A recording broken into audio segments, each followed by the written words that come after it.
12 জন শ্রমিক একটি কাজ শেষ করতে পারে 4 ঘন্টায়, 15 জন শ্রমিক ওই কাজটি সম্পূর্ণ করতে কত সময় নেবে? তো এই অঙ্কটা আমরা করব কোন ফর্মুলা থেকে? দেখো, m1 into t1 is equal to m2 into t2।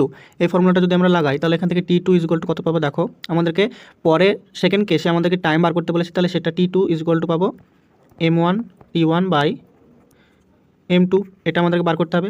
এবার এখানে ভ্যালুটা যদি বসাই তাহলে m1 এর ভ্যালু মানে প্রথম ক্ষেত্রে জন কতজন ছিল? 12 জন।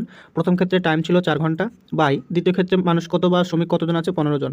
এটা যদি কাটাকাটি করি, 3 দিয়ে 12কে কাটলে হয় 4, 3 দিয়ে 15কে কাটলে হয় 5। আমাদের এটা তাহলে কত এলো? দেখো, 16/5। এটা যদি কাটাকাটি করি তাহলে 3 পূর্ণ 1-এর 5 এত ঘন্টা হবে। এটা যেহেতু পূর্ণ আছে তাহলে 3টা হবে ঘন্টা আর 1-এর 5 ইন্টু এটাকে যদি মিনিট করতে চাই তাহলে এটা হবে কত আমাদের? মিনিট। 5 দিয়ে 60কে কাটলে এটা হয় 12। তাহলে আমাদের টোটাল টাইম হবে 3 ঘন্টা 12 মিনিট, যেটা অপশন নাম্বার বিতে দেওয়া আছে।